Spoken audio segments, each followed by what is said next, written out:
Welcome back to another episode of Think Twice MTG Pod. I'm your host, Drew. And I'm Alan. And today we have perhaps the most fun topic you could ever hope to talk about in Magic. Alan, what is... No, I was trying to get you while you were doing your drink there. Yeah. But Too fast. we're going to talk about heuristics. No, not this time. We're saving that one, remember? We're saving heuristics for later. Yep. Sorry, episode preview. Today we're going to talk about Pillars of Modern. Pillars of Modern. Yeah.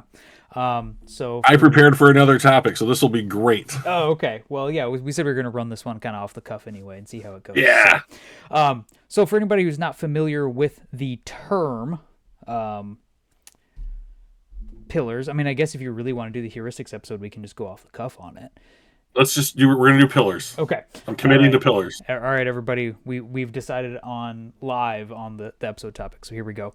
So anybody not familiar with the term when we talk about pillars of a format, what we're talking about is kind of the biggest and most important sets of cards that exist in a format that either one or multiple really important archetypes are built around. So the way I was envisioning this conversation going is we're not talking about individual decks, but about maybe cards or card packages that we think might, even if the shell around them shifts, they will still be there because they're so powerful. You should probably be doing one of a few things if you want to be trying to reach the very top of the format. So I thought maybe we could just, as we go off the cuff, just like back and forth, one of us starts, okay, here's the first thing that I would consider a pillar. We can talk about it. The other person takes a shot and we go from there. How's this sound? Yeah, we're gonna table tennis this. Let's go. So I'll kick us off since you might need a minute to mentally recalibrate. So I think that we are finding right now one pillar of our modern format is very clearly Mox Opal. Did we want to start with me being furious the entire? I mean, that way we can calm down throughout the episode, and we have been friends for more than half of your life, and you still don't know who I am. Yeah. So we're Mox Opal got unbanned. What was it now? 4 months ago, something like that, just around there. And very clearly we have seen that since then, one, if not multiple strategies can easily be supported by this card. And I really think that we're at a point where the actual pillar is Mox Opal plus Urza's Saga. I cannot think of any Urza's Saga deck that would not also run Mox Opal. Can you? Well, not off the top of my head to answer your question directly. However, what I will say about Mox Opal is that once Mox Opal becomes considered as an inclusion in almost any deck that it could go in, it then meets that definition. Like, can you imagine running said deck without Mox Opal? And then, no? Well, no, I mean, just like, can you imagine running an Urza's Saga deck without Mox Opal as well? No, I get it. Yeah. I get it, right? So, but like, it's so ubiquitous that doesn't the same definition, whether it's Urza's Saga or almost anything else, still hold true? I mean, I think there's a lot of other cards that might see play with Mox Opal in one deck and not another, but these two are always paired together. With Urza's Saga. Yeah. Well, it just makes so much sense because Urza's Saga is going to do something for free, which is to sacrifice itself, to then wish something that's 1 or 0 out of your deck. Guess what costs 1 or 0? Right. So I mean, like in a Urza's Saga deck that you're probably making colorless, you have some kind of colorless bend or theme to your deck, and then being able to just go and get it at a predetermined time. And have it just be, I mean, like, it's free to cast anyways, but now you've, wished it free. Yeah. So, I mean, where's the downside in it? That's the thing. And I think maybe the biggest miss on the Metalcraft ability, at least when it applies to artifacts, which we've seen plenty of artifacts that have this ability as well, is that you need 3 artifacts. That's a decent number of artifacts. Well, until you factor in the fact that this is one of them. Right. Right? Like, it's one thing to get Metalcraft on your Galvanic Blast to make it deal 4 damage instead of 2, to have 3 artifacts, because it doesn't count. You have to have 3 other game pieces in play to make that card work. With Mox Opal, it's only 2 others. And if we know anything from Magic, 1 is a lot less than 2, and 2 is a lot less than 3, more so than an increment of 1 between both. And so only having to need 2 other artifacts is a lot lower of a bar than needing 3. And I think it was a thing they're like, ooh, Metalcraft, this is a cool ability. Let's give it a cost. You have to have 3 artifacts. That's a lot of artifacts. But then when you slap it onto an artifact, you've greatly reduced the cost because you always have 1.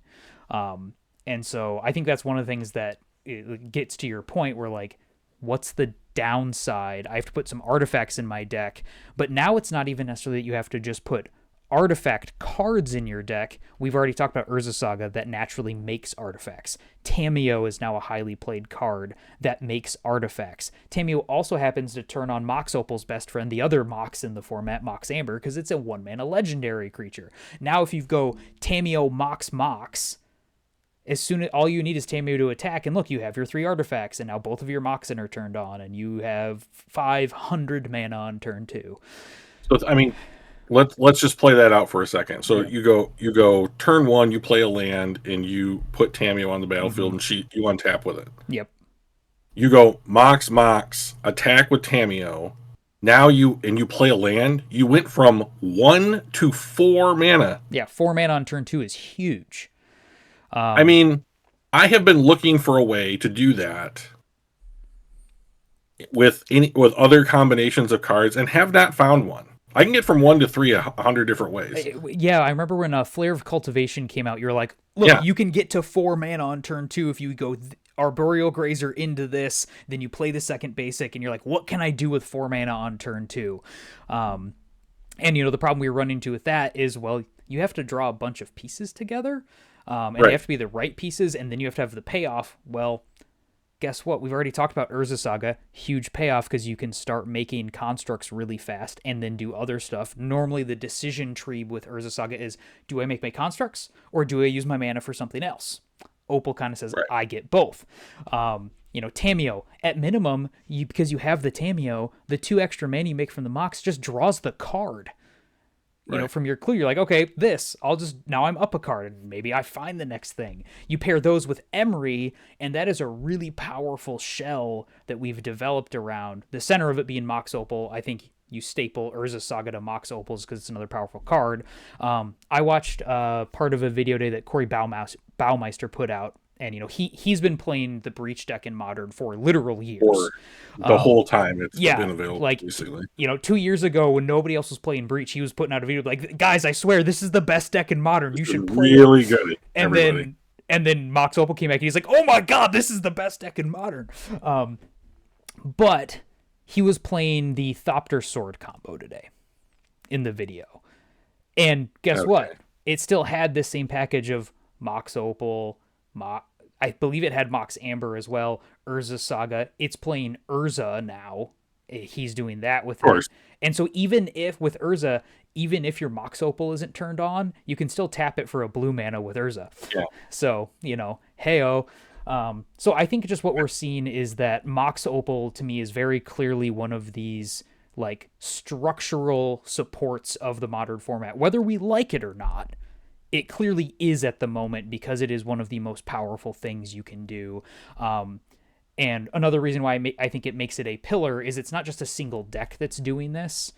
It's you can put Mox Opal and Urza Saga and friends if you want into multiple shells. Maybe you play it in a Thopter Sword with Urza. Maybe you play it in a classic, maybe not classic affinity, but like cards that actually have the affinity ability because as we know, the old school Modern affinity deck didn't have affinity cards. But, you're putting in stuff to play, your, what is that Thopter that is reduced and draws 2 cards when it comes in? Thoughtcast on a body. Thought Monitor. Yeah, Thought Monitor, Thoughtcast type of cards. There's a new one even that's a blue and a white. to like draw 3 cards and gain 3 life Oh, or it's from something Ether like that. Revolt. Yeah, so like you could put it with that type of stuff. You can put it with just I make big dumb fatties. There, it's clearly can support some combo potential. There's so many ways to go with it, but at the center of it all is the pillar that is Mox Opal with its best buddy, its symbiont, if you will. Amber. Maybe Amber on one side, Urza Saga on the other. Yeah, Um, it's a real spit roast of a trio yeah, there. So here's just to play off of your point where these 3 cards. So Spike put out a video this week where he said cards that he was considering playing in Modern from Dragonstorm, yeah, Tarkir, Dragonstorm, and about like 5 out of the first 6 had some kind of package, including basically Mox Amber and Mox Opal together. mm-hmm. Here's my issue with these 2 cards: is that they are meeting such a broad array of things that are not about artifacts or mana Yeah, now, and being jammed into these decks because, like you said, there's a lot more legendaries now. Yet another reason why I think that Commander and other constructed formats should have different design spaces. yeah, And their design space should not bleed into modern to up the cards that are there being designed for standard and modern. mm-hmm. And with the fact that you have, let's say there's a Jeskai 3/3 legendary creature in this upcoming set, and it says something to the effect of like, when you cast your second spell. Yeah, There's a lot of terminology on cards now that's like, if you do something on your second spell, mm-hmm. trigger. Then there's a card that says if you've cast both a creature and a non-creature spell. Okay, well, Mox Opal meets that definition as well. All of these cards are legendary creatures, so they turn on Amber. Mm-hmm. Amber is an artifact, so it cares about having, Mox Opal is an artifact, so it cares about having other artifacts, as we just covered.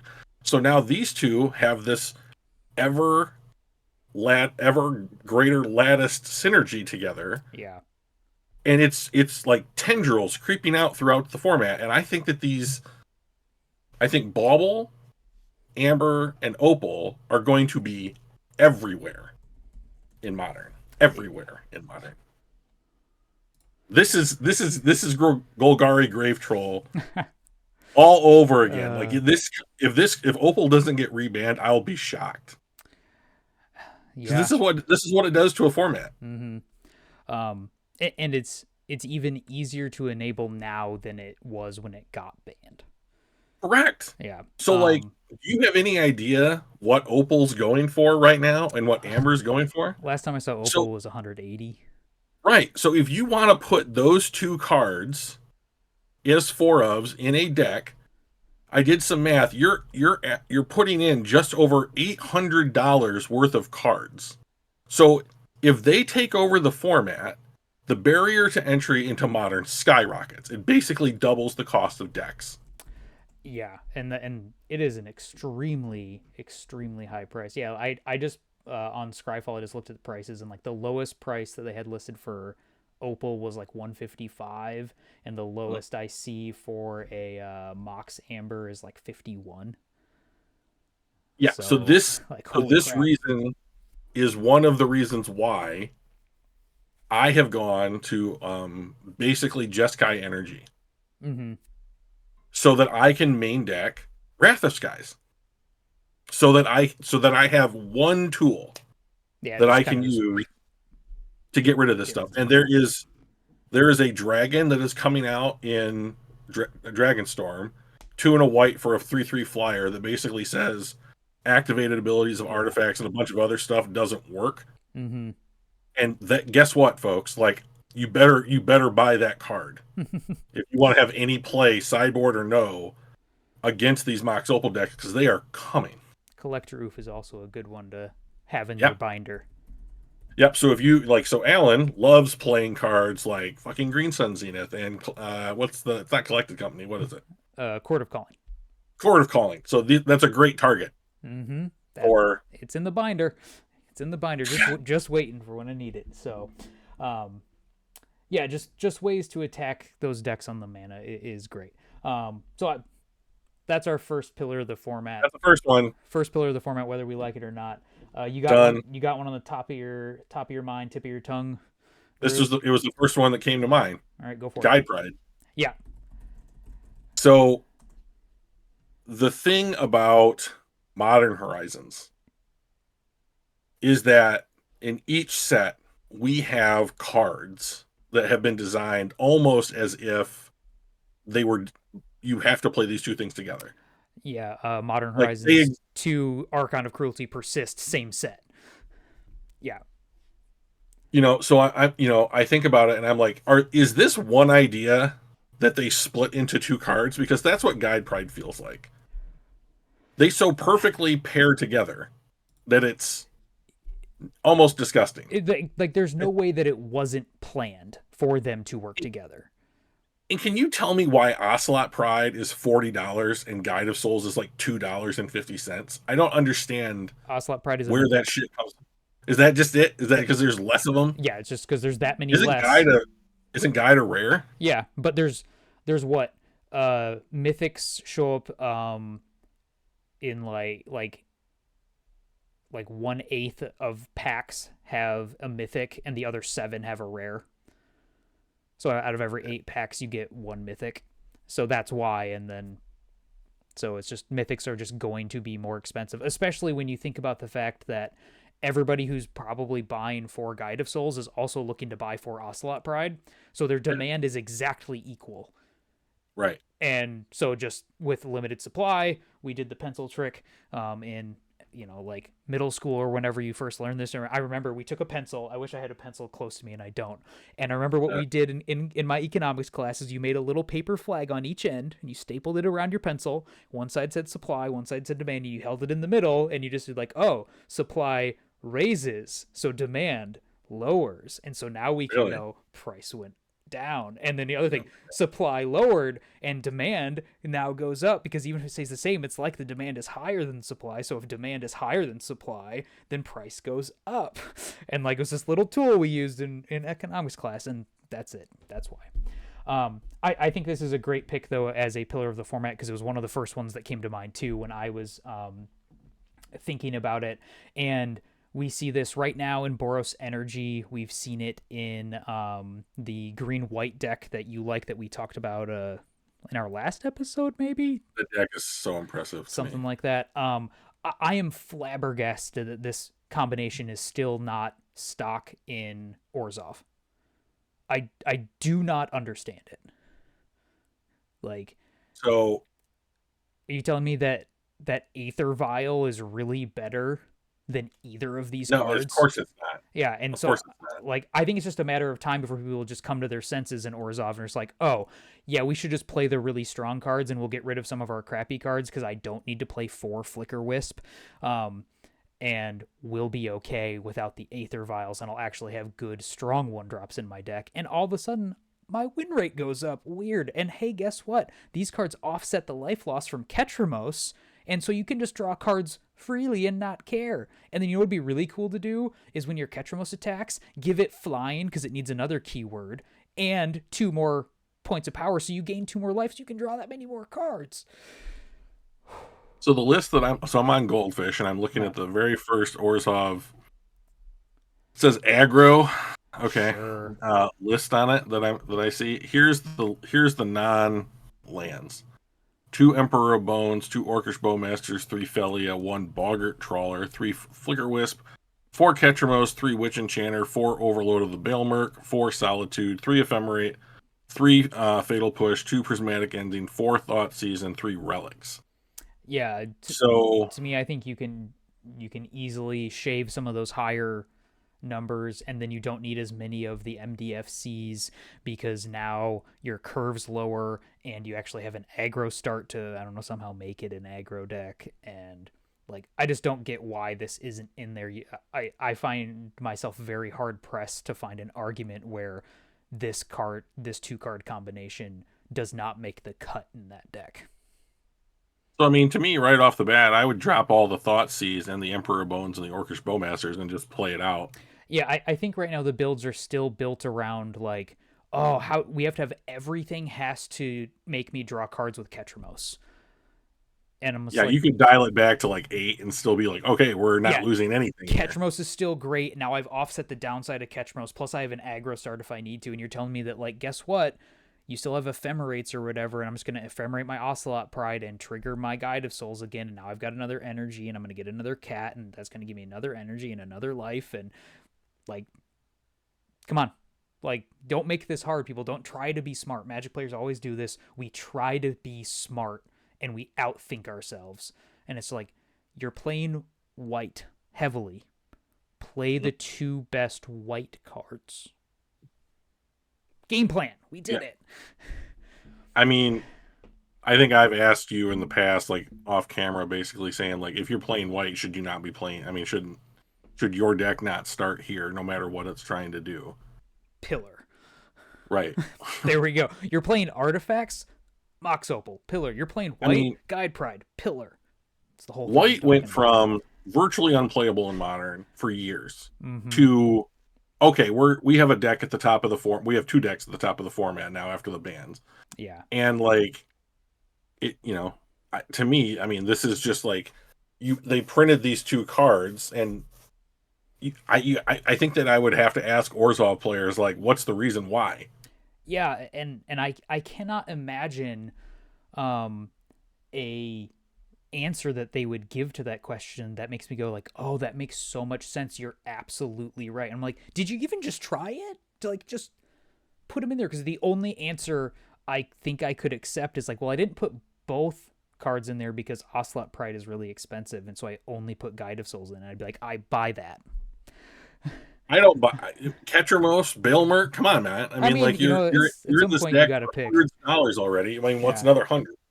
Well, I mean, to get a place at Ocelot Pride is almost 200. So, Alan, I'm not going to argue with you. Okay, yeah. so But yeah, like that's the only thing from like an F&M level player that I would be like, all right, fine. Like I get it then. oh, from F&M, yeah, okay, Yeah. yeah. But like, well, those are the only people that would care about the price of anything, and that's the only thing I can imagine is why people don't.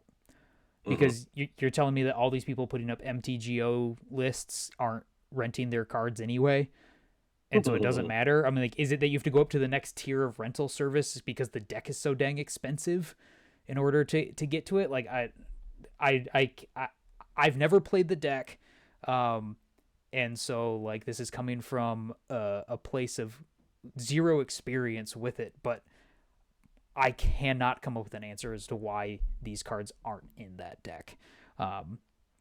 So, yeah. But yeah, I think as long as these two cards are legal, they will see play because they're just that powerful. And it's, both of these cards are another example of the thing I've said to you over and over and over again throughout the years is that like, why does it have one extra ability beyond what it probably needs? Like, why is Ocelot Pride first strike and lifelink and the city's blessing thing and create a token, and then it also copies it, and it's like take one off and the card's still good. Take almost any one. I think the only one you can't take off is if you gained life, create the 1/1. But like, why does it have first strike? Is it simply because they're like, ooh, no, we can't have Ragavan coming back as a really good card, so every single card we printed in MH3 stonewalls Ragavan? And it's like, is that the reason it had first strike? Because it just needs to beat all of the other 1 toughness creatures that might get played. We talked about things like Fury and Bowmaster having that negative impact on 1 toughness creatures to be played. Ocelot Pride is doing it as well, except for the fact that it's a 1 toughness creature, so it looks like it's helping the 1 toughness creature crowd. But like, you can't even trade another 1 toughness creature for this, and it's like, oh, okay, cool, yeah, it needed that. Because then even if it dies in combat to a blocker, it's still gained life, and then your other one is going to trigger, because just like Siege Rhinos, you never draw just one of these cards. No. They come in groups. Yeah, that would be way too good. I mean, the card literally is called a Pride, which is a group of cats. You can't just have one. Come on. No, that doesn't make any sense. Yeah. So those cards, be ready for them. Know how to beat them. Yeah. Has anyone figured that out? I mean, Kill them on sight every single time. If you yeah, can't, I you guess. probably lose. Well, yeah, go ahead. Yeah. No, It's your turn. okay. So the next one I'm going to talk about, I think, is another kind of stapled pair, and that is Ugin's Labyrinth and Fuck. Kozilek's Yeah, Command. all right. Haha, I knew it. gotcha. I knew it. So these cards are obviously the center of the Eldrazi world of Modern right now. Ugin's Labyrinth is a messed up card. The card is insane. It's a soul land. All you have to do is have a big dumb idiot in your hand at the start, or when you put it into play, and it makes 2 mana. And every single commander deck I've ever heard of has Soul Ring in it, and they don't print Soul Ring into any other formats because it's too broken. And so we're like, hey, we'll just put it on a land, so you can't even interact with it very well. And that's not enough. You can also get that card back later when you need it. It's like you put it in the companion zone. Yeah. It was like, hey, the biggest problem with Companion is the card was always sitting there uninteractable until you needed it. Ugin's Labyrinth does the same thing. There's not even a cost to it because, well, I can't use the 7-drop right now, but when I can use it later, I'll just get it back for free. All I have to do is tap my stupid land. I don't have to sack the land. I don't have to pay mana. It's just there forever. Gemstone's Caverns makes you get rid of the card for good. You have to exile it out of your hand. Like, what? I don't get it. And then you put it alongside the card that some people, including Aspiring Spike, is calling maybe the most powerful single card, and Kozilek's Command. And this card is even more nuts than the previous one. And so I think the crazy thing about Kozilek's Command is when you pair it with the ability to make a bunch of mana from things like Ugin's Labyrinth or, I don't know, Eldrazi Temple pieced together. Like on turn 2, even if you can only cast this for X's 1, you get to do something like create a 0/1 spawn so I have more mana next turn, scry 1, draw a card, I can kill a 1-drop, I can get rid of cards in the graveyard. Like, there are no bad modes of this card. Most commands have like okay, that's the one you never use, right? Like, most commands we've seen are like, yeah, okay, it's mostly this too, and then every once in a while I get to use this other one up here, and that's kind of cool. Kozilek's Command is just like, I mean, there's a lot of situations I can imagine you're like, man, every single combination I think of is good, so I could just like randomly pick them and I'd still be fine. And like, I think the thing that I didn't fully understand when this card got spoiled about what makes it so good is the ability to make just like a bunch of spawns and then you dig for the next one, and then your next Kozilek's Command is even bigger. It's kind of like back in the days when you would like dig through time and grab the next dig through time. And then you're like, okay, now I'm just digging so many cards deep through my deck. This is like, okay, I've got a bunch of mana. I'm going to scry 3, draw a card, make 3 spawns, and then the next turn I'm going to play another land, and now I've got access to 8 mana, and so now I can do scry 5 and draw a card. And so it's like, okay, I'm going to dig 5 deeper, replace all the spawns, and just like this chain just keeps going. And I know in the times I've played against this card, if they resolve 1, it's like, okay, I've got an uphill fight. If they resolve 2, it's game over. I don't care what modes they're using. If they just resolve this card twice, look, you did it, because I can't come back from that value. They're either ramping way too quickly.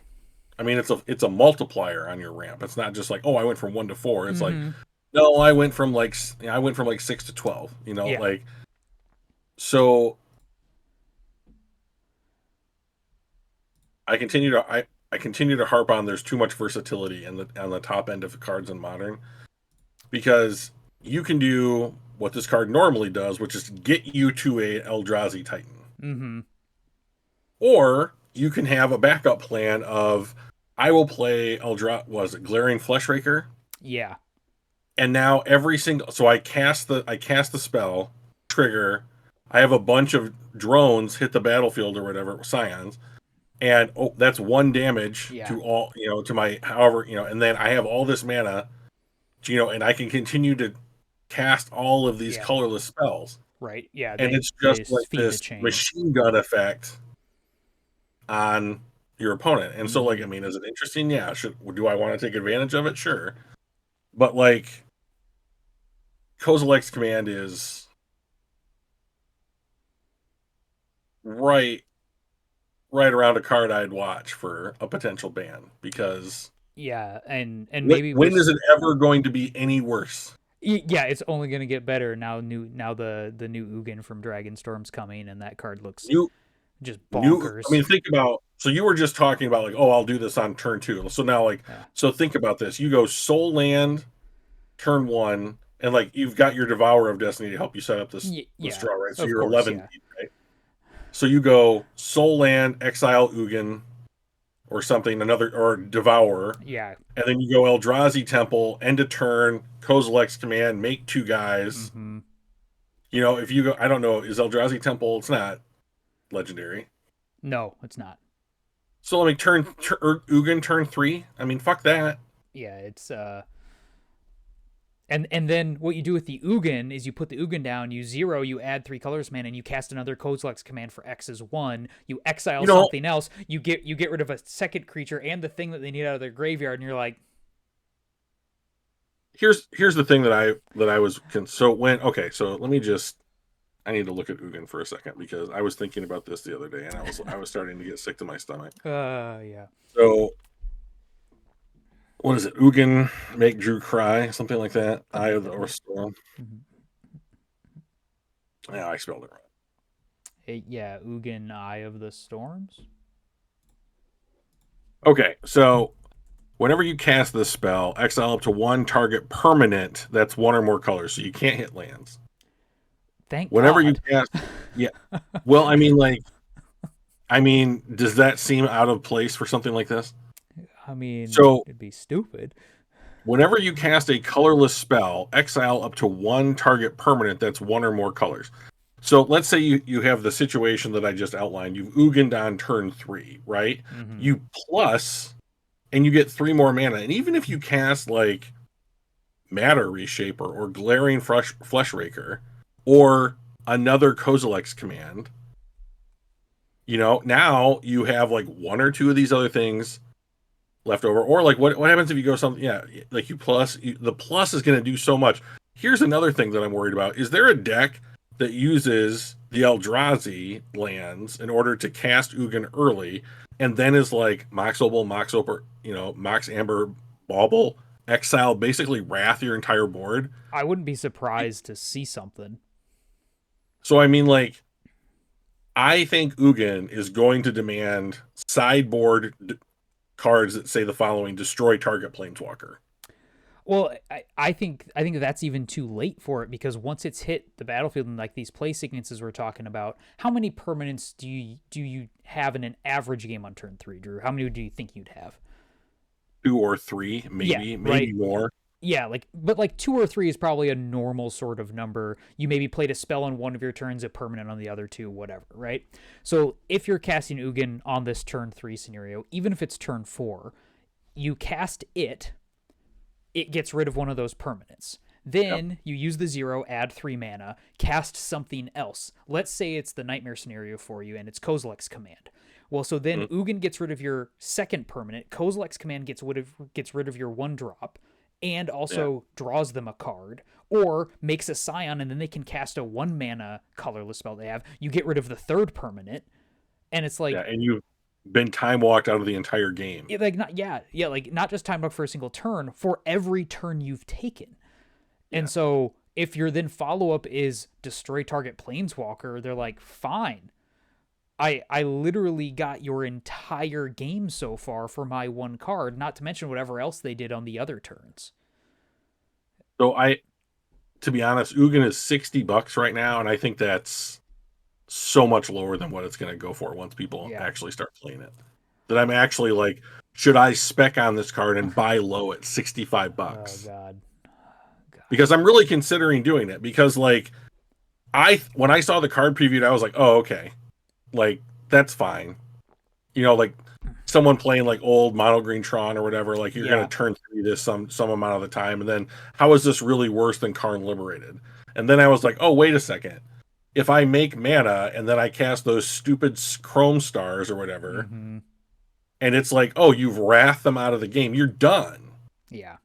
Because how are you going to get back in it? Because even if you delirium, which you won't isn't going to be turned on because everything's exiled, even if you have delirium and you unholy heat this thing, it lives through 2 of those. Yeah. And so, like, another thing I want to talk about the design of this card, because I think this will just be in this pillar package that we're talking about right now. As soon as Ugin is legal, it's with Kozilek's Command and Ugin's Labyrinth. There you go. Is It's a planeswalker that comes with 7 loyalty, and the only way to down tick it is with the ultimate. Mm-hmm. So there's no board you can even set up that says, okay, they might play Ugin, but they're going to pay the price, and then I'm able to counterattack, get rid of the Ugin, and I've only lost a little bit, and they've lost something as well. But like at worst, it comes in at 7 and stays at 7. And so after it comes in, let's say best case scenario, it comes in, exiles one thing, and they just 0 and somehow don't cast anything. What board state do you have where you lost 1 permanent and can still hit this for 7? Like, who has that? Like you just have to win the game on a different angle now when you're playing against this deck. You cannot win through this card getting in. So I think it's going to necessitate you've got to stop it before it comes down. Whether that is then, okay, here's what I'm going to do is I have to be attacking your lands early and often, or I've got to be chock full of counter spells because luckily you can't Cavern of Souls a Planeswalker. But like, I think if this card resolves, you might as well just scoop the game unless you have some sort of combo win sitting on the table and they can't exile enough stuff to get rid of it, because how do you come back from it? I'm looking at this card right now on TCG Player, and it's selling. I can buy it from a dealer that's had 50,000 plus sales for $56 a piece, and I can buy 4 of them together on pre-sale. Why should I not do it? Why should I not do that? Well, I mean, in general with me, I don't try Listen, to manipulate the markets or anything. So listen, just do my listen. thing. But I mean, like, come on, come on. I mean, like, this thing. Does this thing have like? Now it's gonna sit at. I mean, fucking Shieldred is $75. This thing is gonna sell for less than Shieldred? Nonsense. Shenanigans. Shenanigans, bro. I mean, yeah. I mean, although in that case, let's say it sits at a shielded price of $75 or whatever, you're standing to make $80 total, and then you have to go through the effort of selling them. But Do you think this is? Do you think this is 6 months ban? I would guess that they would take out an older card before this one. My guess is if they were going to ban something out of what this deck will become, it'll be one of the other 2 cards that we mentioned. I know that they understand that there is a negative sentiment toward Modern Horizons cards from a large portion of the player base, and so there won't be as much, pushback for banning a Modern Horizons card in either the Labyrinth or the Command. And I think without Kozilek's Command, Ugin drops in its power because it's harder to get it out as fast.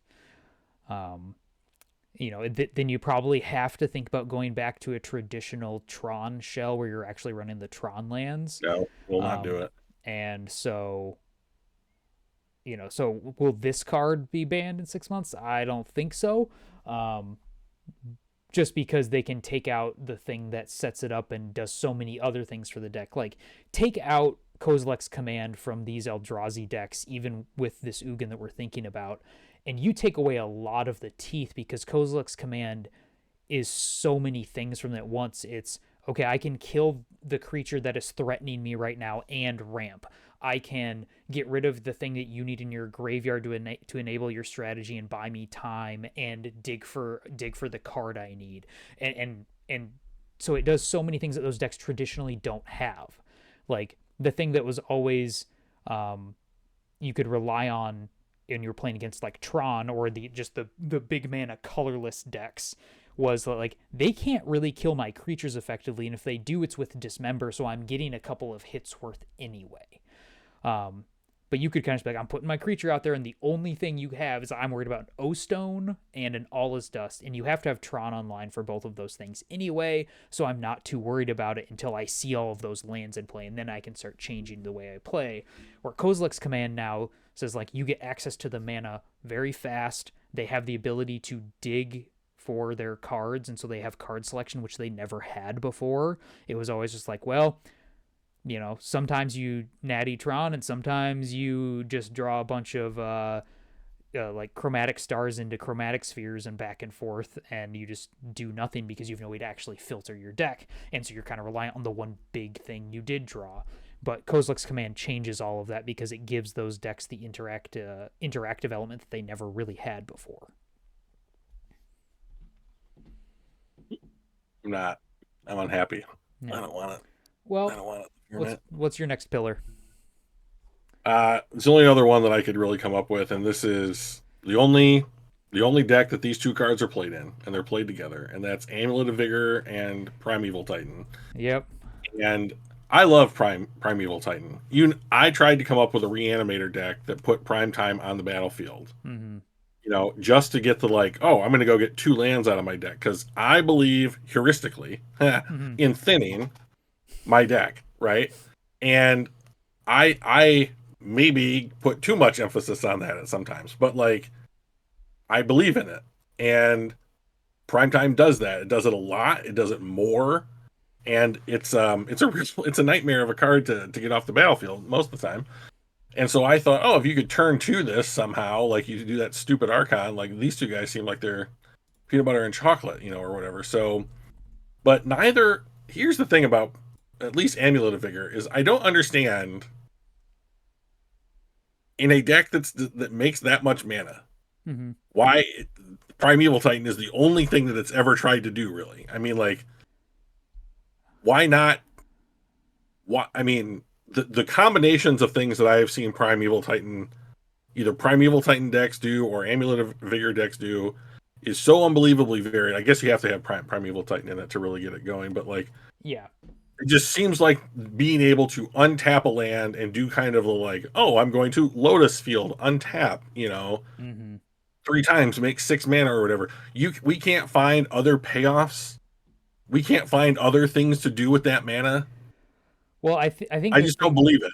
I think the thing that makes Primeval Titan work so well is because it actually puts lands into play and does the making mana thing. So it's both your payoff and the thing that lets you then do the next thing, compared to other effects are okay, I put a land into play, but if I only make 2 mana with it, I'm not really gaining as much. So Primeval Titan is the perfect intersection of it gives me mana and it uses the mana that I'm making, and all of a sudden it's and I think you do see in the deck they've incorporated other things. They're not always 4-0s, but Cultivator Colossus is another thing. If Primeval Titan wasn't around, I think the deck would be built around Cultivator Colossus. Because it puts a bunch of lands into play, and then you untap them all, and you do stupid things with them, right? Half the deck is lands. So. Yeah, right? And so, if you took away Primeval Titan, they'd be okay, we're going to make this about Cultivator Colossus, or, and on a small scale, Arboreal Grazer is used in a lot of times on some of those combo-esque turns to be able to be this is how I get the extra mana, because I make 2 mana from bounce land, and I get 1 back, because I then use the Grazer to make another land drop. And so now I went from 2 mana to 3 mana, and sometimes that was just enough you needed to now get across the finish line with the deck. And so we see some of the other payoff things that you're talking about here. They've just all come together in there, but I think Primeval Titan has a couple of things going for it with Vigor. Is one, it gets 2 lands, and you get to always select the lands, which is an upgrade over something like Cultivator Colossus, which is just whatever lands I happen to hit. And we know that selection of the very specific resource you're getting is often better than a random one. And also, it's easier to get to 6 when your bounce lands tap for 2 each turn than it is to get to 7. And so it's also the perfect cost of, it's easier to get these turns where you can get that land drop 3 times rather than having to get that and have 1 extra mana open. And so I think that's another reason why Titan has remained kind of the mainstay. And I think the other part of it is they're very careful about printing other payoffs that are like Titan, because Titan has been such a foundational part of this format forever. And like it's interesting if you look and see, not only have cards been banned out of Titan specifically, like Field of the Dead was a big one, and people are going to remember other ones that I can't think of right now. Yeah. But like Titan has always been there as like, this is maybe one of the best decks in the format, right? Like the whole time we've been playing, it's lingering there. And go through all of the other decks that have come and been banned and then disappeared, and Titan's still just like, come at me, bro. I got more. Like, let's go. You can take some cards out even. I don't care. I got the core, and that's all I need. Also, as a note here, we found the deck that plays Urza Saga that doesn't play Mox Opal. Titan. Oh yeah, this one. But I would argue that Titan only uses half of Urza Saga, because if they're making constructs, right? Because it's more. You're like, figures. yes, they're making constructs, and they're not doing the other awful crap to me. And it's just another way to go find Amulet. But yeah, it's interesting. This is the first pillar we've talked about that only exists in one deck. You could argue that the Eldrazi stuff is mostly in one shell, but there's a lot of different variations on that shell. But this is Amulet of Vigor and Primeval Titan. It's that deck. If you see either of those cards, you know exactly what it is you're playing against. Sure, maybe they have some interesting 1 or 2 ofs, but you know the deck now. But it is so strong and has been around for so long that I would absolutely agree that it is 100% a pillar of Modern, because you're just going to see it. It's going to be around. To me, of all the decks that we have talked about, if you are piloting one of these decks and you are an accomplished pilot who understands the ins and outs and how to play the matchups, this is the best deck in the format for me, and it's not close. Yeah, I would agree. If you're one of those people who is like, I want to learn one deck and I just want to become a master of it, and I just want to be able to do this thing over and over and over again, this is probably a really good deck to pick. Because once you get good at it, it's like, all right, like, it's not popular enough that it always gets tons of hate, and I think that its lack of rising to really high popularity, which is maybe caused by it is a completely unique skill set to pilot this deck compared to other decks. It's one thing to pick up Is It Murktide 2 years ago and get good at playing that deck, and then shift to Mirror Murktide, and you're like, okay, the cards are different, but it's the same idea of how to play it. And I played this deck in that format, and I played it in that format, so I know how to play this deck. And it's not like picking up an aggro deck is that different from a different aggro deck you learned how to play, and some of the skill sets still match. Playing this deck is completely unique. I played it for about 6 to 8 months.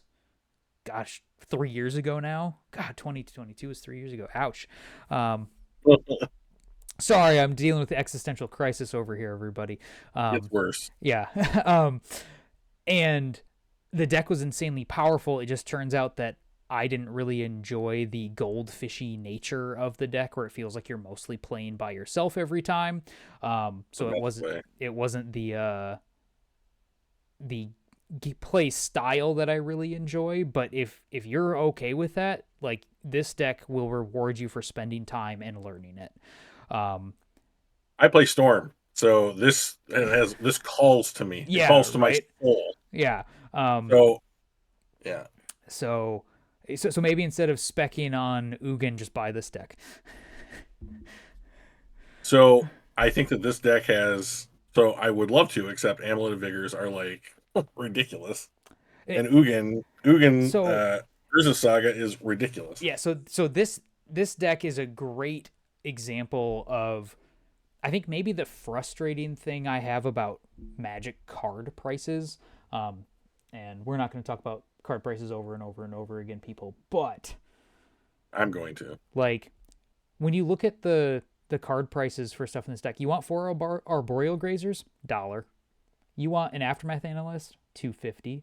You want Dryad, $6. You want Cultivator Colossus, $3. Explore, And the, you get a quarter a pop, right? And yeah, then, so cards are either bottom of the barrel, super cheap, or for Primeval Titan, $68. Scape Shifts, three of them that this list that I just pulled up has, not. a I'm hundred. not playing Scape Shift Yeah, on this deck. but $111. Four amulets, Right. $140. Three Beseiju, $97. Urza Saga, $180 for the playset. Like, its cards are either dirt cheap or Yeah. like 20, 30 plus bucks a copy.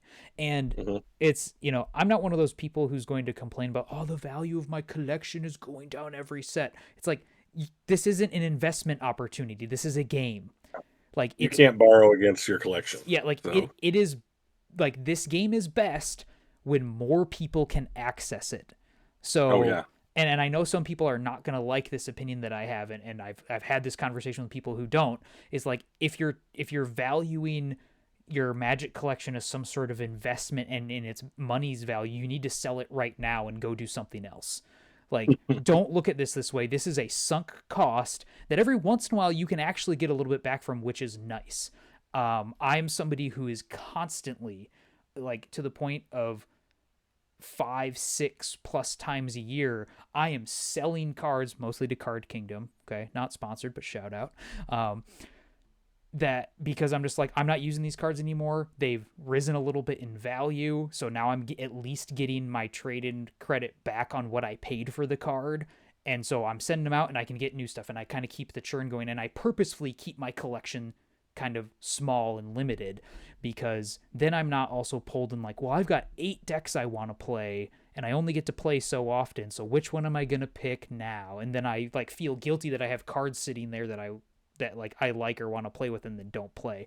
And even with a smaller collection, it happens. But like, my opinion has always been and will continue to be that Magic is best when more people have access to it.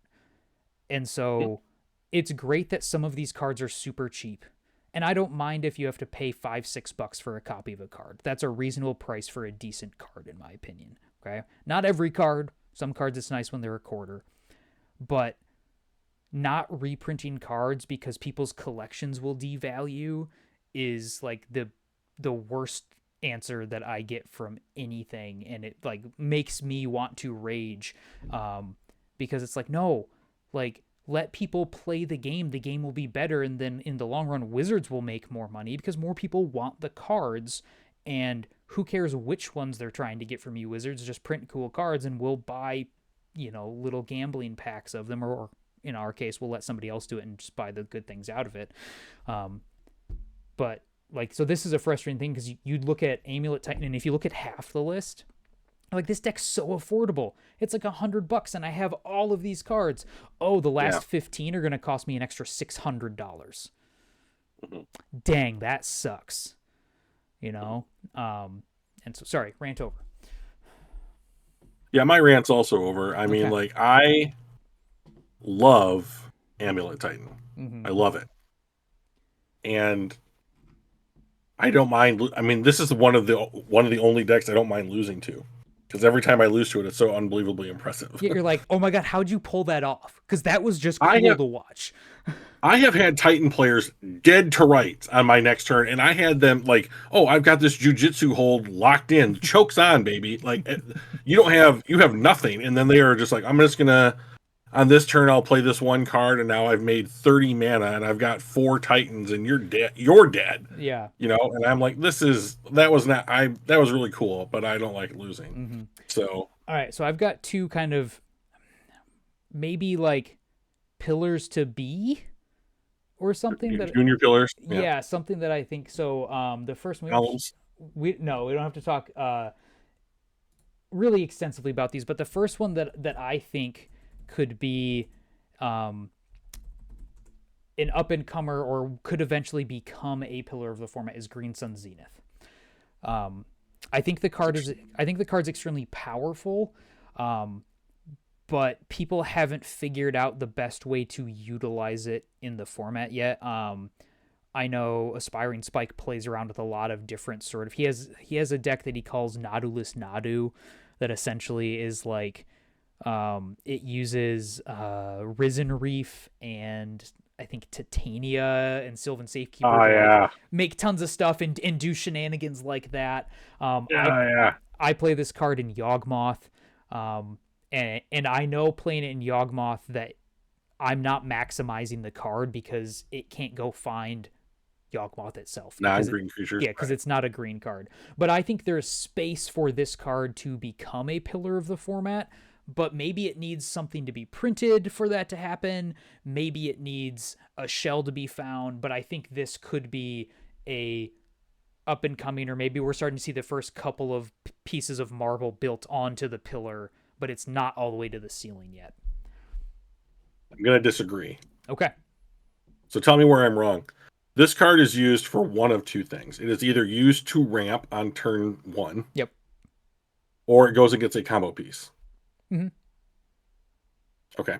So what you're saying is, first of all, I believe that if you are going to be right, there has to be something in a green creature, right? It just gets creatures. Yeah, it gets green creatures. So a green creature that enables some kind of game-winning combo deck, game-winning combo Mm-hmm. has to be printed, and we right now we don't have that. Yeah, I mean, maybe the stuff that like Spike has done with it is a little bit too convoluted and it's in that mess. But like, He loves he yes, loves multiple steps. yes, he does. I see the power in this card and the ability and the fact that it's a tutor that just puts it into play is so Mhm. rare in tutors that I see the potential for this to become one. I'm like I said, I'm not sure it's there like in existence, whether it's because we haven't found it or in your case that like the right piece hasn't been printed yet. But I could see it rising.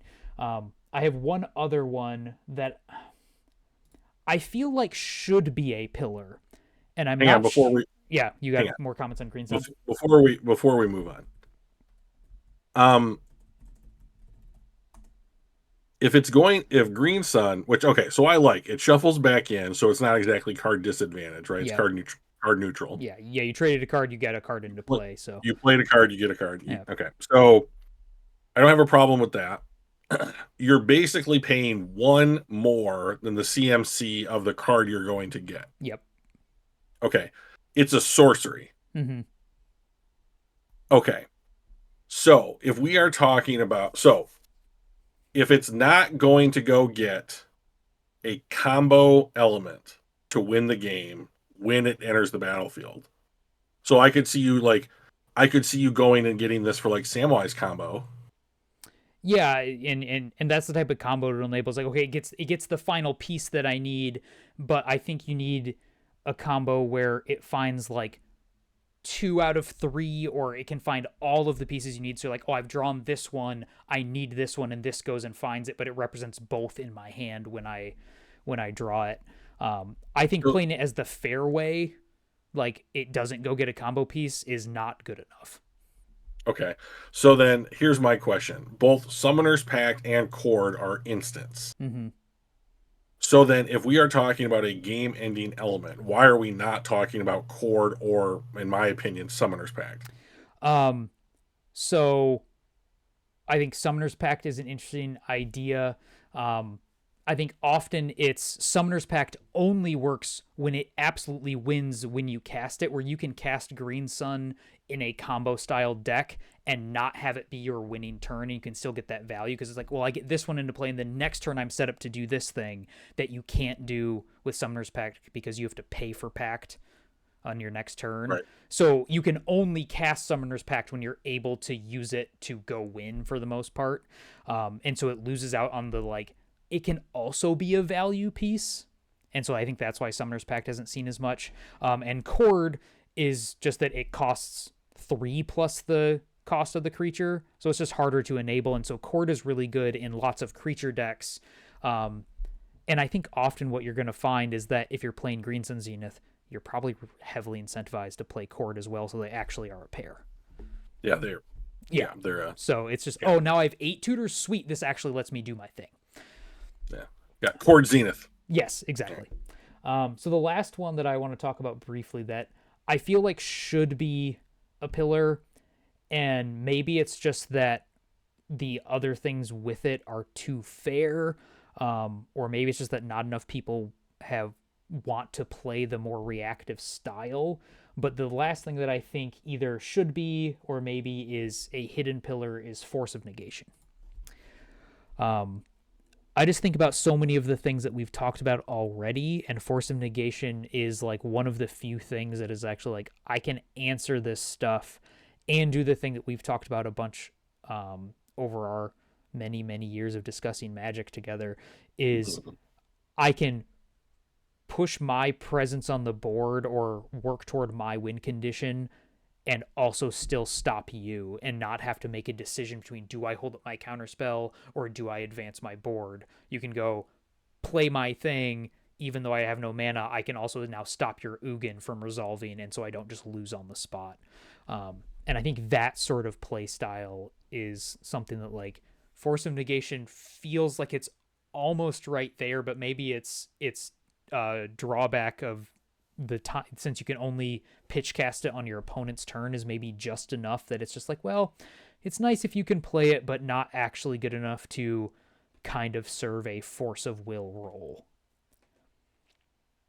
I mean, I'm all for having Force of Will in Modern. I'm all for it. For that exact reason, because it is different. Like, Force of Will allows you to try and, like, you can have protection while you're actively trying to win the game, right? Mm-hmm. Force of Negation is, I am trying to protect myself against you trying to win the game. Yeah. And it's great because it has almost no cost to it, right? So, like, it has almost no cost to it in the same way that all of the pitch elementals have no cost to them, right?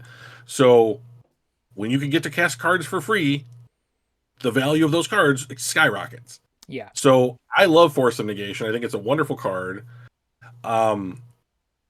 Blue needs this type of thing to be worth playing in this format. I think if you're going to play any, we have been, the idea of draw go control is gone, dead forever. So, like, you need something like this to kind of bridge the gap, because, like, counterspell and then all of the other, like, taxing counterspells like Mana Leak and all those variants, like, whatever, like, are just not good enough to be able to interact, especially now that Modern has moved to this more aggressive, lower mana cost, like, format where most everything is ones and twos, and you have a little bit of some other stuff that you can, like, cheat your way into having a lot of mana and therefore bigger spells. But this gives you the only real good way to catch back up on mana. Yeah. In a reactive style deck, and to your point, no one wants to play reactive decks. Yeah. Did you think you'd ever get to a point where blue was the fair color? Well, let's be fair. This is not doing a fair thing, but, like, but it's only played in fair decks like Murktide style shells, because, as you mentioned, like, it doesn't protect you going off, so it's not played in, like, oh, I need to protect my combo turn sort of things that we sometimes see with Force of Will. So even though it's doing it for free, which is unfair, it's only ever played in fair shells. Sure. I think what's going to end up happening is that this is going, I think what the format needs as far as blue, it are more 1 or 2 drop blue creatures that have some kind of utility that you can sack for value to Flare of Denial. Yeah, that would be huge, because then if you could run like Flare and Force together. Yeah. Right now, right now the only deck we see doing that is Belcher, and there's a very small number of people that want to play Belcher. Yeah, they're degenerates, but I mean, like, I think they're masochists. Sure, that's fine. It's a different way to say Yeah. degenerate. But, like, blue has to be able to, I mean, if blue cannot gain you some advantage back on mana while systematically, like, keeping you in the game, I mean, what is blue? I mean, all the other colors have been given ways to catch up on things like board presence, card advantage, tempo, it's all, I mean, it has been evened out through like play design Yeah. and the fact that we're all moving toward lower mana costs on so many different types of cards. But blue sucks at winning the game by itself. It's the worst color at trying to win the game. Yeah, and it's interesting because like on the point you're making here, every other color has interactive elements that are efficient and efficient threats. Whether no Yeah. matter what color you look at, it's like, oh, I look at black and I've got Bowmasters and Dothy Voidwalker and combo pieces like Yawgmoth, and red has Lightning Bolt and Ragavan and Dragon's Rage Chandler and Unholy Heat. And so it's like, oh, I can do both sides of everything. And, white is getting to that point where it's like, well, it has some of the best one mana threats and it has really good removal. Strange. Yeah. It also now has card advantage things like Ketramos. That's the Yeah. That's the thing, is that they have gone away from like the divination. I'm casting this card to draw 2, so now blue is giving me +1 cards in my deck. Yeah.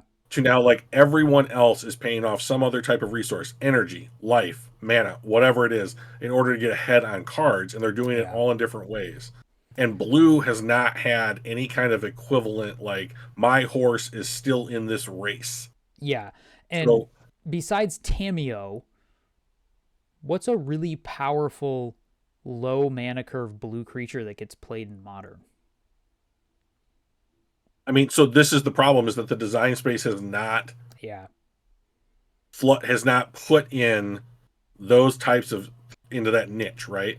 So like the cards that I would say try to fit that model are some cards like Thundertrap Trainer, Kitsa, You're speaking my language, man. maybe some like certain kinds of merfolk. Like, see, I'm still waiting for something that's like more of a control merfolk shell, because those cards are low cost. They can do multiple things, and they can also flip the switch and win the game quickly if you play, like let's say you had like one Lord, Yeah. plus that new 1-drop that like can put a counter on everything or whatever, and that's also card advantage. Like if you get into things and it's like, oh, and you not only that, but you have fucking Vidalcan Hex Mage or whatever. Yeah. You used to play a 2-drop enchantment that spit out merfolk tokens that you could sack to that thing, and I thought this is it. We're living it. Like that creature is awesome. Like but the problem is you have to pair blue with another color if you want to try and win the game. That's it. That's the answer. Yeah, we don't have good blue removal, even if it was just a really good like bounce spell to just like, nope, send it back. And like the blue creatures, they're all like 1 power or 1 toughness, or they're way too expensive.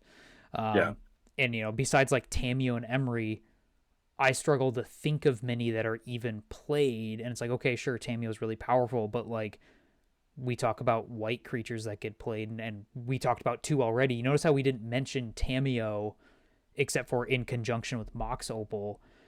I think Tameo has potential to be a really powerful card in Modern, but many of the other shells, I think every non-Yawgmoth deck that I currently have a list built for has Tameo in it, because I love the card. Right. I think it's really cool.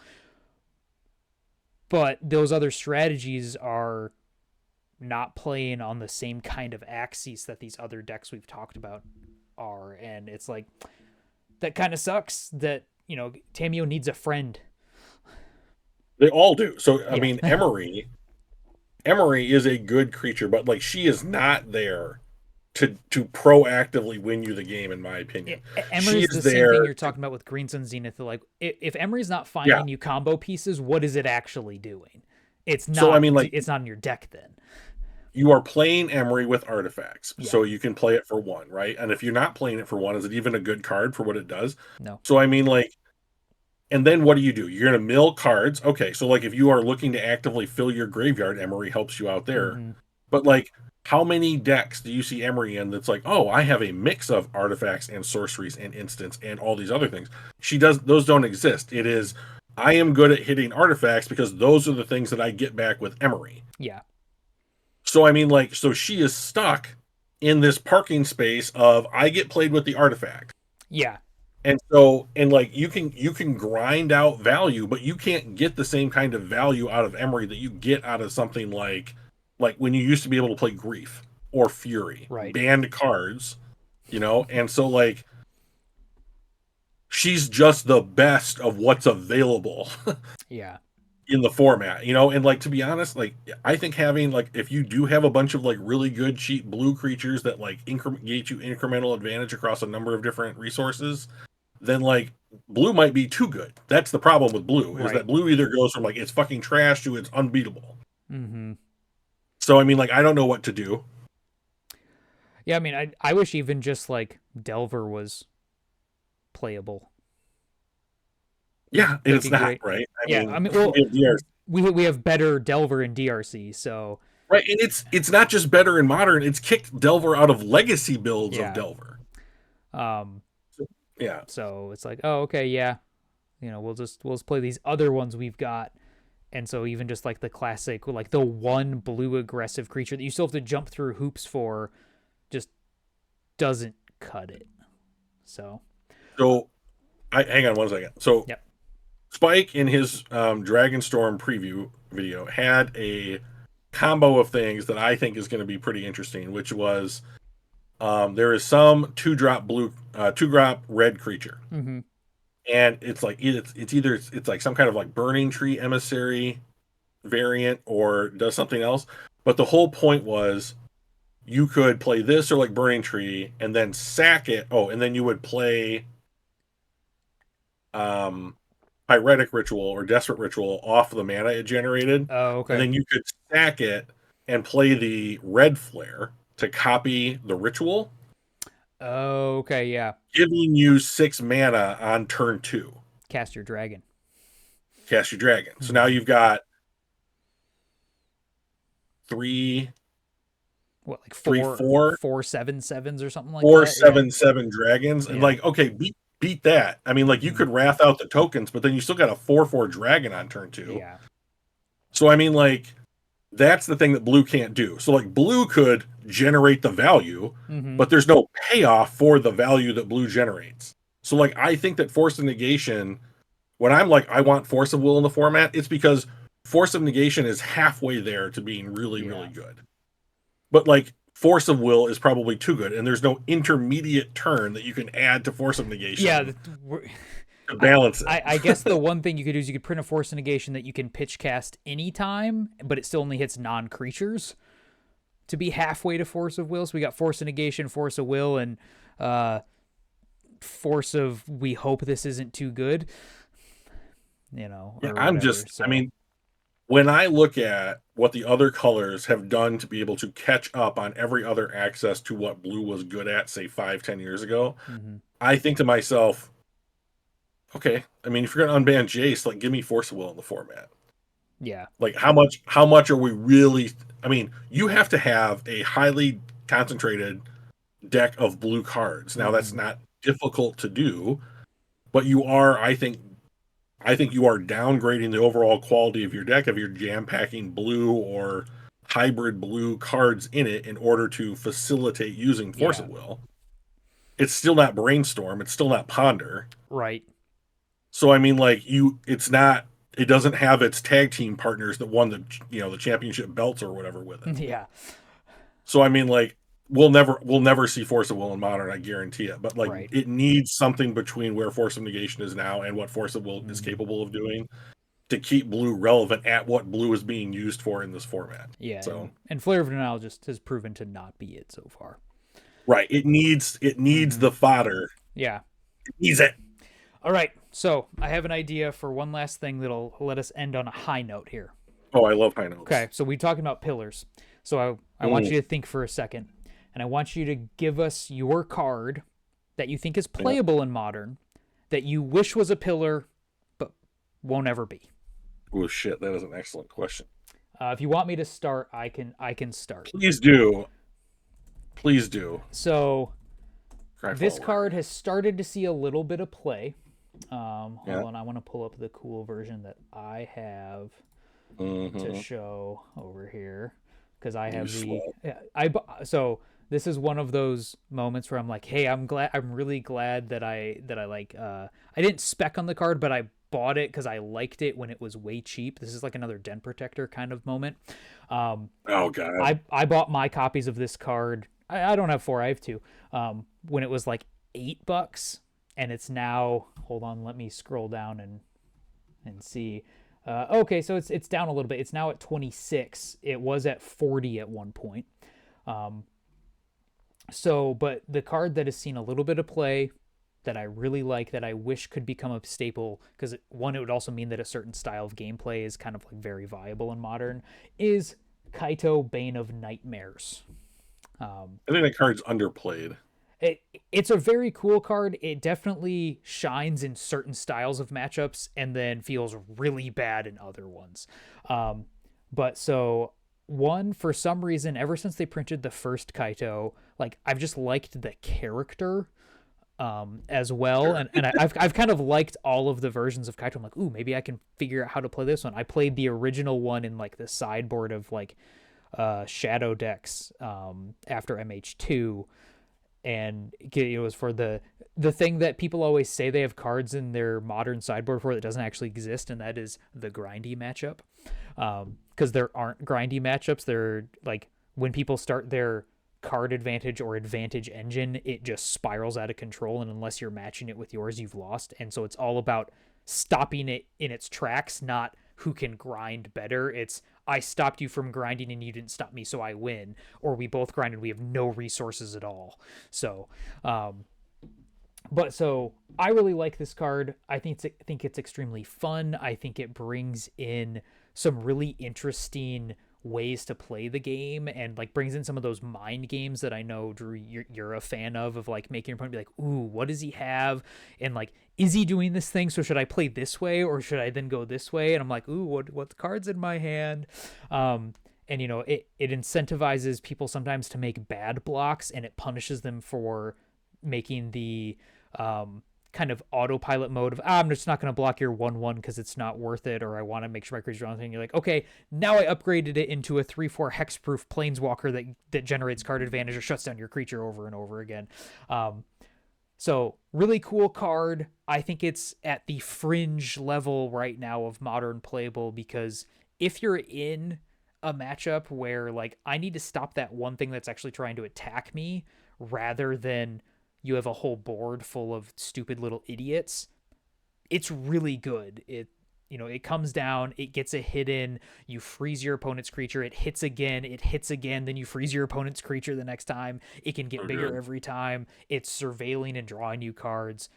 It's awesome. It's hard to kill too. Yes, that is the other thing, is because most people struggle to kill a planeswalker because we run very few spells that can actually either target or just destroy a planeswalker, and you can't use creature removal to kill it because every time it's actually a creature, it has hexproof.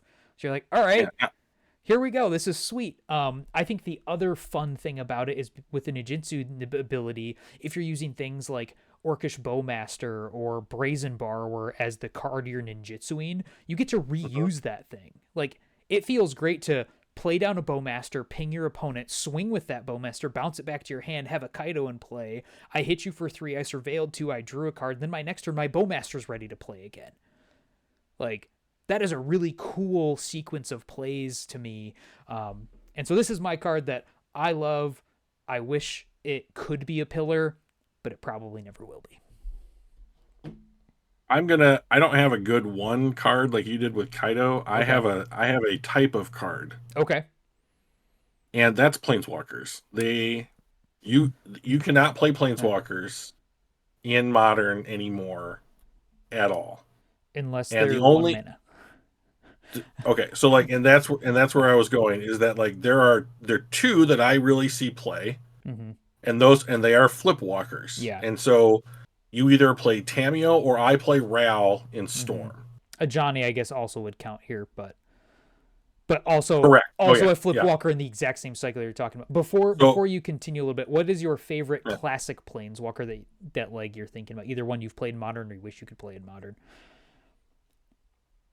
Who's your favorite planeswalker? My favorite planeswalker card that I've ever played was 4-drop Narset in Standard. Oh gosh, what was that one even called? Narset, like Enlightened Master or something like that. But I had more fun playing Oh, Esper Control. I played Esper Planeswalkers for as long as I could, and I had Dig Through Time and a bunch of other shit, and I would get 2 or 3 Planeswalkers out on the board.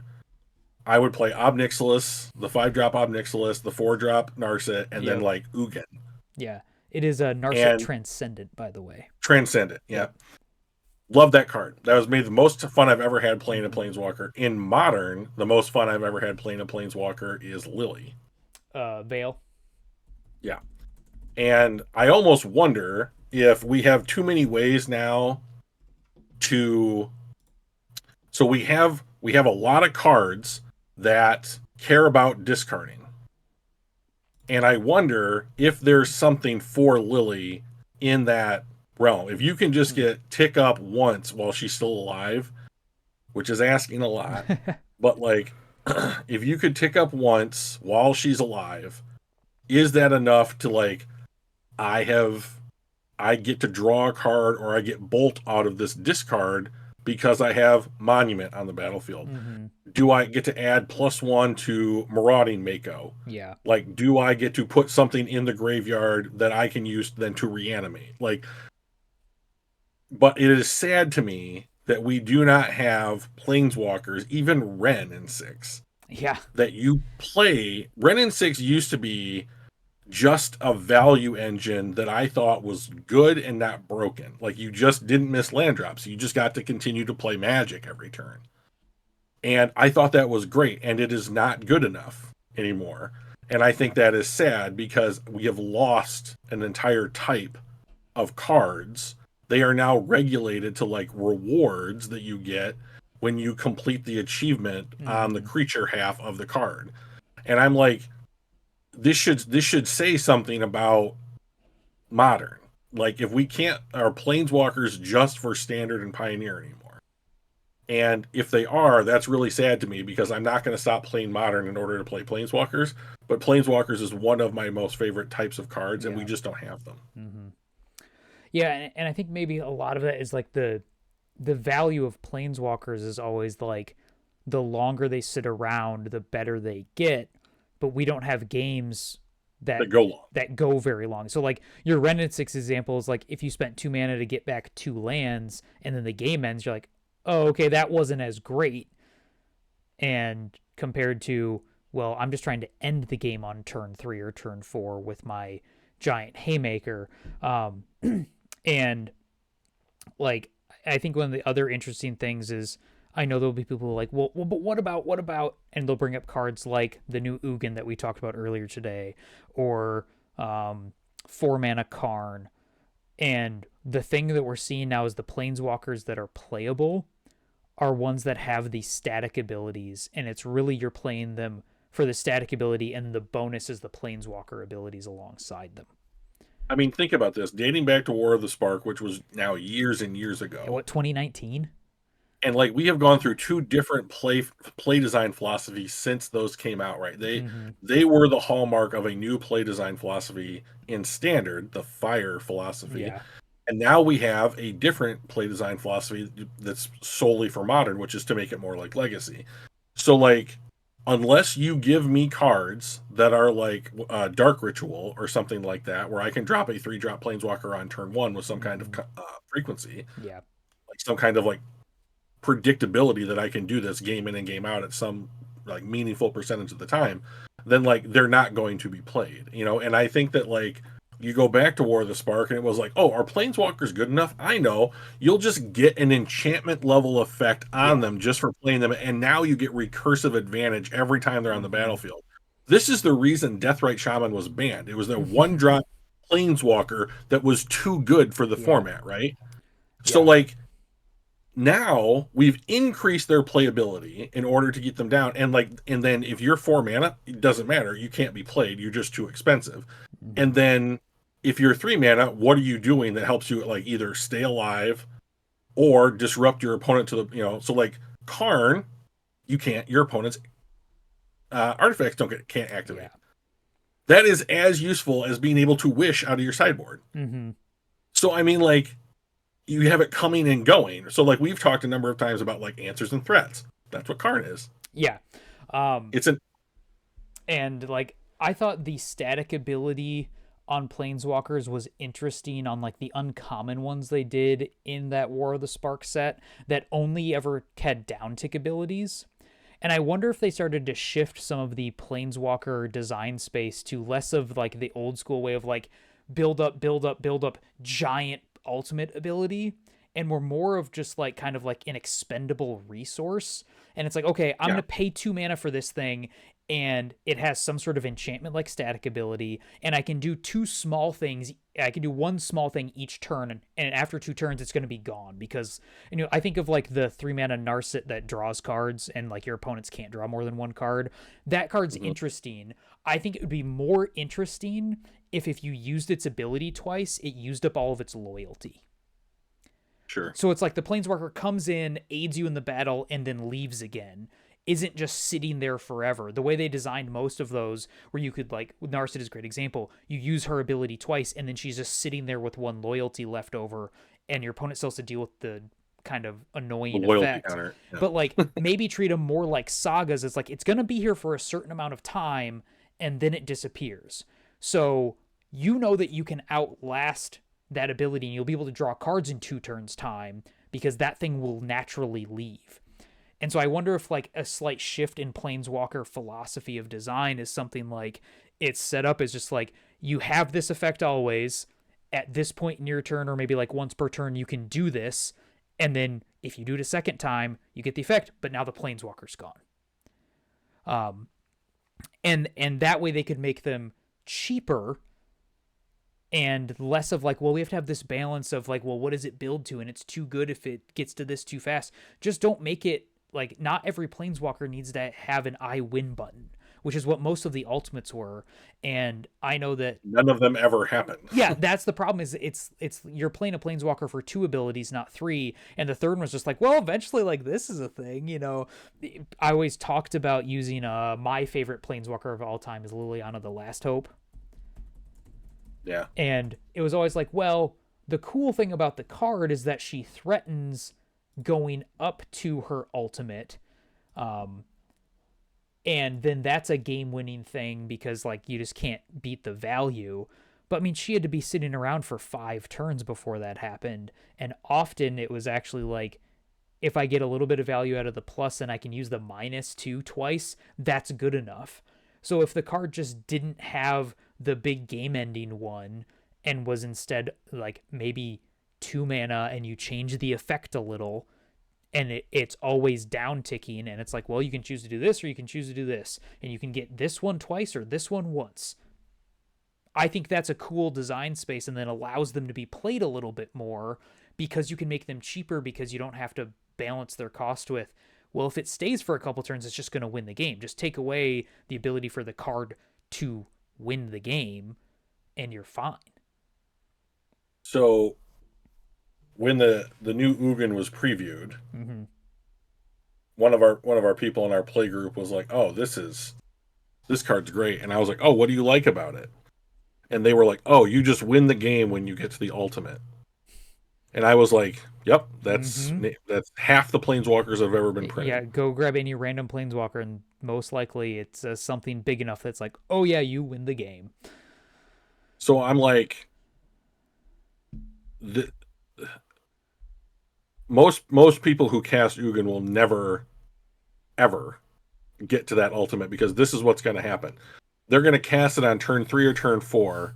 They are going to exile 1 or 2 permanents, and it's game over. And their opponent scoops up all their cards, say, "Let's go to the next one." Because I can't deal with this shit. Yeah, so I mean, like, the card itself is the win condition, not the ultimate. Yeah, and it's funny. You don't even have to read it. So as we compare this new Ugin, maybe our last kind of little conversation here, if you compare this new Ugin to Ugin the Spirit Dragon, the 8-drop one, this new Ugin's just better in every way, right? Is it? I mean, I think it's pretty dang close, if not, and it costs 1 less. Well, so the 1 less matters because now you can do it on turn 3 as opposed to turn 4, right? Yeah, and so like, but I think this new Ugin is probably at least as good, if not better, than the 8 mana one, and it's one cheaper. Like, So what? so I think Ugin's better. And I think Ugin the Spirit Dragon is better. And the reason why I think that is because you can come down and you can get everything that's on the board This regardless. this new Ugin effectively is going to do that every time. Okay, so let's talk. So I mean, Yeah. like, you are. So if you're playing against Guide Pride, right, and it's turn 4, and they have X number of tokens out, Mm-hmm. Ugin, new Ugin could get most of them, Yep. right? Ugin the Spirit Dragon gets all of them for almost nothing, So like right? I think the thing where it at least evens out on there is the new Ugin is still at 7 loyalty, it didn't go down. And you Right. played other stuff, so you have other things going on with it. Where this new Ugin just says, "Here, I did the thing. That's it." Where with the new Ugin, it's I came down, I got one before anything had happened. I added mana, I did this thing, which causes this to happen again, and then very likely I did some other effect with the other card I also cast, which if it's our Kozilek's command example, I got rid of 3 of their permanents. Plus, I have a Planeswalker at 7 and whatever other mode of Kozilek's command I used. And if I Mhm. happen to make spawns, maybe now I have a 1-drop spell I can cast by sacking that spawn and cast it, and then I exile another one. Now I've hit 4 things. And in turn Is 3 or it turn 4, we talked about, hey, guess what? That's how many permanents you probably have. okay? So I will amend what I said. I think 8-drop Ugin is better on the turn that you play it, and I think that 7-drop Ugin is better on every subsequent turn Mm. because you will never your opposing. How is your opponent ever supposed to get back to parity? I think it's exactly the same question no matter which Ugin you're talking about, and the fact that Right. the fact that one is Well, one then it cheaper, I doesn't. think makes it better. If they create the same game state, the cheaper one's better, right? Agreed. Yeah. So I mean, like, So I think, yeah, I think that no matter how you slice it, Soul Lands or Natural Tron, mm-hmm. you get to do new Ugin on turn 3 as opposed to turn 4, Yeah. Um, right? I've also conceded many games in my time when 8 mana Ugin was put on the stack, and I imagine Because it's the same fucking problem. yeah, I imagine doing it just as many times with 7 mana Ugin. It'll just be a turn Yeah, sooner. So, um, yeah. yeah, They Ugin. each hit a threshold that's like, okay, Yeah, come on, all right. yeah. I mean, Can we also bring up the flavor fail of Ugin, the dragon that was introduced in Zendikar to help fight the Eldrazi, is only ever paired with Eldrazi? so maybe this is a topic for another time. Eldrazi, true or false? Eldrazi are just too good. I think you can expand that They're just to just colorless cards that have actual power. Like if it's so. I mean, colorless, it needs to be lower power level for the same cost as what you would make a card that has color requirements because it's just easier to cast. and they don't do that. And yeah, they're like, hey, this is a 4 mana card. 4 mana cards have X, Y, and Z parameters. We'll just put it on one that has no color requirements. And now it's easier to cast. It was the problem we talked about on our early episodes about the One Ring is just everybody can cast it. Nobody cares. If the One Ring was blue, blue, black, black, it would still be in the format because one deck would play it and then be like, man, that's really tough to deal with in that deck, but fine. My issue with Eldrazi is that you can go two ways. You can either play the Titans, Mm-hmm. and let's be real, Emrakul in one of its ridiculous number of variants that it has. Yeah, there's one type that really gets played.